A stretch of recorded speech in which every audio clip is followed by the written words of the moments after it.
میرے گناہ حد سے بڑھ گئے، اس لیے اللہ نے میری وجہ سے بارش روک لی۔ ایک کام کرتا ہوں، میں ہی شہر چھوڑ کر کے چلا جاتا ہوں۔ جب مجرم اور پاپی شہر سے نکلے گا تو جس کی وجہ سے بارش رکی ہے پھر باران رحمت کا نزول ہو جائے گا۔ لوگ حیرت زدہ رہ گئے، اتنی بڑی ہستی، اتنی بڑی شخصیت جس کی زندگی میں کبھی تہجد فوت نہ ہو، جس کا مقام اور مرتبہ مقام شہودی اور حضوری میں یہ ہو کہ خود فرماتے ہیں ایک لمحہ بھی جلوے یار اگر نظروں سے اوجل ہو جائے تو میں اپنے آپ پر کفر کا فتویٰ دے دوں۔ اندازہ تو فرمائیں یہ مقام حضوری کی منزل پر فائز ہیں، اور حال یہ کہ کہتے ہیں میرے گناہ بڑھ گئے اس لیے میں شہر چھوڑ کر کے جاؤں گا، میری وجہ سے بارش رک گئی ہے، باران رحمت کا نزول ہوگا۔ اور سلطان العارفین جیسے ہی شہر چھوڑ کے نکلے، اللہ کو عاجزی کی یادہ اتنی پسند آ گئی، لوگوں کے استسقاء اور دعاؤں سے بارش نہیں ہوئی، بایزید کی عاجزی کی برکت سے باران رحمت کا نزول ہو گیا۔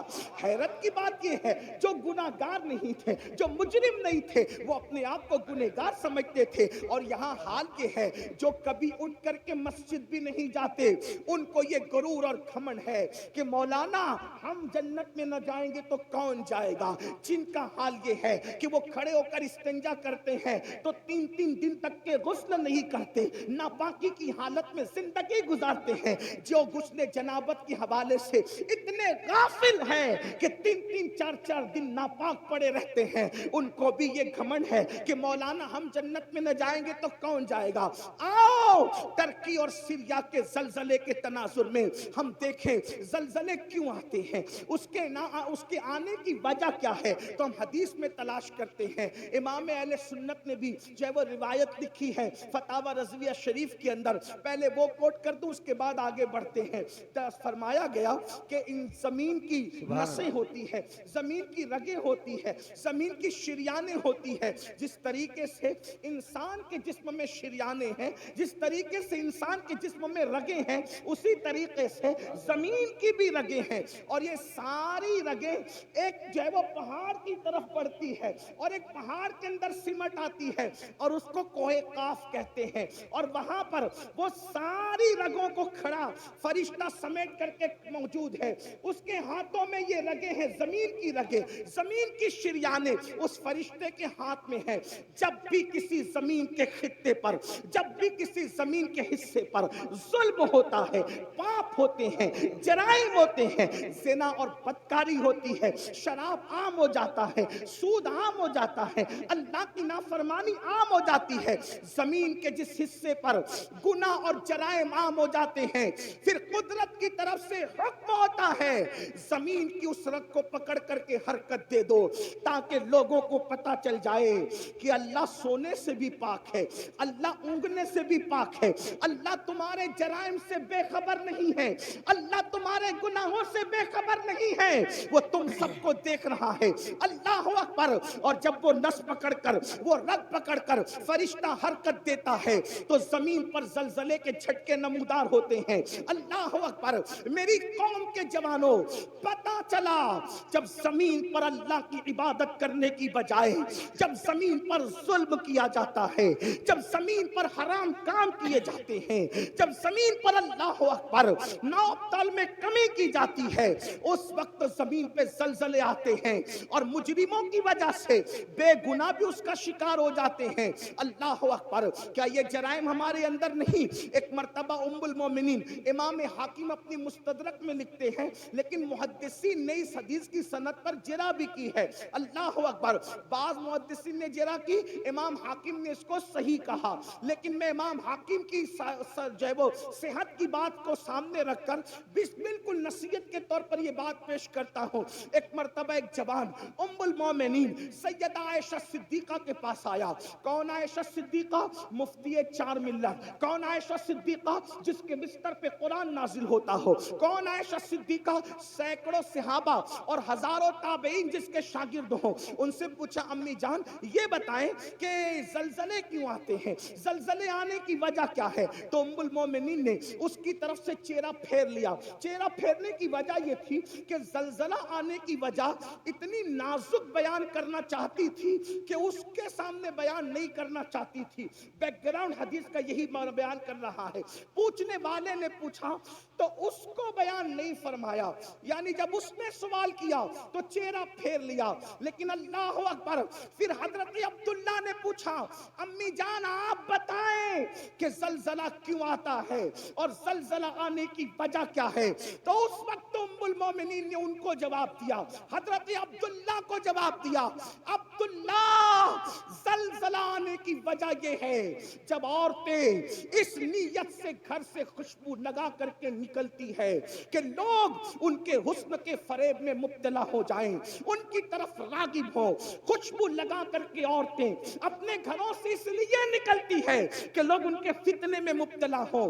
پھر اس وقت زلزلے آتے ہیں جب عورتیں نامحرم اور مردوں کے سامنے، جب عورتیں نامحرم مردوں کے سامنے، اجنبی مردوں کے سامنے ننگی ہونے لگتی ہے، زنا کے لیے تیار ہو جاتی ہے، اپنے جسم کو پیش کرنے لگتی ہے، اس وقت زلزلے آتے ہیں. اللہ اکبر. ابھی آگے اور بھی روایتیں پڑھی جائے گی، اگر وقت رہا تو جتنا وقت مجھے دیا گیا میں اسی میں گفتگو مکمل کروں گا. لیکن آپ کی توجہ چاہتا ہوں، آپ سے پوچھتا ہوں، کیا ہماری بہن بیٹیاں آج گھروں سے عطر لگا کر نہیں نکل رہی ہے، خوشبو لگا کر نہیں نکل رہی ہے، پرفیوم لگا کر کے نہیں نکل رہی ہے، خوبصورت بن کر کے نہیں نکل رہی ہے، میک اپ کر کے نہیں نکل رہی ہے؟ آج اللہ اکبر مسلمانوں کا حال یہ ہو گیا، شادی کے موقع پر صرف چہرے بنانے کے لیے بیوٹی پارلروں میں جتنا خرچ ہوتا ہے اگر اس کا اندازہ لگایا جائے تو لاکھوں روپے صرف بیوٹی پارلر کی نظر ہو جاتے ہیں. میں پوچھنا چاہتا ہوں مسلمانوں، صرف داڑھی رکھنے سے ہم نجات نہیں پا سکتے، صرف 5 وقت کی نماز بھی ہمیں نجات کے سائل تک نہیں پہنچا سکتی، سروں پر ٹوپیاں رکھنا بھی ہمیں نجات تک نہیں پہنچا سکتا. اس وقت تک جب تک کہ ہم پورے دین پر عمل نہ کریں. ہم نے دین کی چند چیزوں کو اٹھا لیا، کسی کو نماز آسان پڑی اس نے نماز اٹھا لیا، کسی کے چہرے پہ داڑھی آسان پڑ گئی اس نے داڑھی رکھ لی، کسی نے ٹوپی کو آسان سمجھا اس نے ٹوپی پہن لی. یاد رکھنا، دین کو رسومات بنانے والوں، یہ رسمی عبادتیں نجات کے سائل تک نہ لے جائے گی. میرے نبی نے فرمایا وَالْعَاقِبَةُ لِلْمُتَّقِينَ. نعرہ تکبیر. آخرت صرف پرہیزگاروں کے لیے ہے، آخرت متقیوں کے لیے ہے. بلکہ یہاں تک فرمایا جو لوگوں کے سامنے ٹوپیاں پہنے، نمازیں پڑھے، روزے رکھے، نیک عمل کرے، اور جو تنہائی کے اندر پاپ اور گناہ کرے، اللہ ان کی عبادتوں کو ان کے منہ پہ مار دے گا. خدا کو ایسی عبادتوں کی کوئی حاجت نہیں ہے. میرا اللہ حاجت اور ضرورت سے پاک ہے، اسے کسی کی عبادت کی ضرورت نہیں ہے، وہ بے نیاز ہے. مسلمانوں بتاؤ تو صحیح، اللہ اکبر، ہماری بیٹیاں بیوٹی پارلروں میں جائیں، ہماری بیٹیاں خوشبو لگائیں، ہماری بیٹیاں اجنبی مردوں کے سامنے ننگی ہو جائیں. اب کچھ لوگ سوچتے ہوں گے کہ یہ مولوی یہ بات کیوں کر رہا ہے کہ بیٹیاں ننگی ہو جائیں. میں کہتا ہوں صرف کپڑا اتارنا ہی ننگا پن نہیں ہے. اگر دوسری حدیث پر نظر ڈالیں تو ذرا اپنے آپ میں ڈوب کے سوچیں کہ کتنوں کی بیٹیاں ننگی ہیں. بڑی معذرت کے ساتھ سفید ریش میرے بزرگ علماء بھی بیٹھے ہیں، ان کا ادب بھی میرے سامنے ہے، لیکن اگر انجیکشن نہ لگائیں، آپریٹ نہ کریں، آپریشن نہ کریں تو یہ قوم ہمیں ملتی کہاں ہے؟ جب ہم منبر پہ نہ بولیں تو کہاں بولیں؟ لوگ کہتے ہیں اتنی اوپن تقریر نہیں ہونا چاہیے. میں نے کہا جب لوگ اوپن گناہ کر رہے ہیں تو اوپن اصلاح کرنے کا ہمیں حق نہیں؟ جو قوم گناہ کرنے میں اوپن ہو گئی تو کیا ہم اس قوم کو آئینہ نہیں بتا سکتے؟ اور اللہ نیتوں کو جانتا ہے. فحش بات کرنے کی ہماری عادت نہیں، اللہ نیتوں کو جانتا ہے. لعنت اللہ علی الکاذبین، جو جھوٹ بولے اس پہ لعنت ہے. ہمیں شوق نہیں یہ بات کرنے کی. لیکن آپ سے پوچھتا ہوں، آپ اگر یہ سوچتے ہیں، ام المومنین نے کہا مردوں کے سامنے عورتیں ننگی ہوگی، زلزلے آئے عورتیں ننگی نہ ہو رہی. ایک حدیث میں اللہ کے رسول علیہ السلام نے فرمایا قیامت کے قریب عورتیں کپڑے پہن کے بھی ننگی ہوگی. تو صحابہ نے پوچھا آقا کپڑے پہن کے ننگی ہونے کا کیا مطلب ہے؟ وہ فرمایا اتنے باریک اور پتلے پتلے کپڑے پہنے گی کہ کپڑے پہن کر بھی ان کا جسم نظر آئے گا، اتنے تنگ اور چست پہنے گی کہ مفہوم ہے کہ جسم کا نشیب و فراز دکھے گا۔